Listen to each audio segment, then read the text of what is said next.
I'm Arnold Palmer. Arnold Palmer, the world-famous golfer? Arnold Palmer instinctively understood the lessons handed down by Walter Hagen, namely that professional golfers are entertainers on an 18-hole stage, and Arnold Palmer could deliver a 3-act play plotted as tightly and as thrilling as anything staged on Broadway. And he could bang home the excitement while still usually remembering that the on-course objective was to win. And he won big, and he won gorgeous, and he won when all seemed irretrievably gone. In 1960, as the Masters began, it was still, however, not quite clear which of the eligible crown princes of golf would be anointed as the king. Here it comes with a 5 or 6 iron. The ball on the green and within approximately 3 feet of the pin. A magnificent shot by Arnold Palmer. He's got a chance to win the championship with this putt. Arnold Palmer is the Masters champion of 1960. He has birdied the last 2 holes. One of the greatest displays of courageous golf that anybody has ever seen any place. A charging style had never been successful at the U.S. Open, but Arnold Palmer wasn't changing his style to fit open courses. And contrary to the popular opinion that Arnold was wild from tee to green, he was actually the straightest long driver in the game when he was at his very best.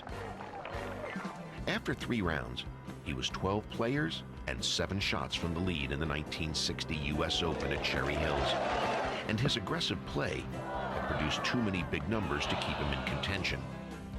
The only person who believed that Arnold was even remotely still in the championship was Arnold Palmer.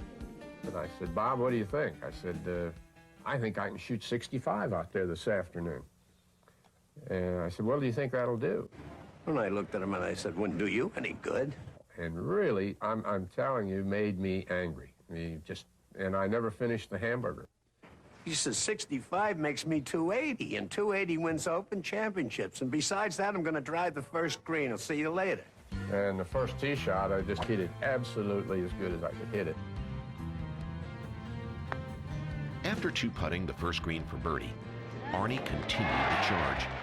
He birdied 6 of the first 7 holes and held off 20-year-old amateur Jack Nicklaus and an aging Ben Hogan to shoot a 65 with his winning total of 280.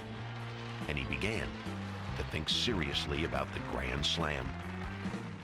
Bobby Jones had won his amateur slam of the U.S. and British Opens and U.S. and British Amateurs in 1930, and Hogan had won the 3 majors he entered in 1953. And Arnold's dreams about winning the Grand Slam were not new dreams, but had been part of his psyche ever since he dreamt the dreams of young boys. I remember lying in bed reading about Jones and the Grand Slam, and that was an everlasting thing in my mind. I thought that would be something that I could do. I thought I could do the Grand Slam. And the more I read about it, the more I liked the thoughts of it. Arnold went to St. Andrews to seek the 3rd leg of the Slam on the old course at the British Open, and he failed to catch winner Kel Nagle by a single stroke. The Scots took to his muscular style, his game which was perfectly suited to the winds of St. Andrews, and his happy sense of hard work and of never giving up the fight. This was the year that Jack Nicklaus made his presence felt on the international scene for the first time. It was the year that Hogan made his last serious stab at a major championship.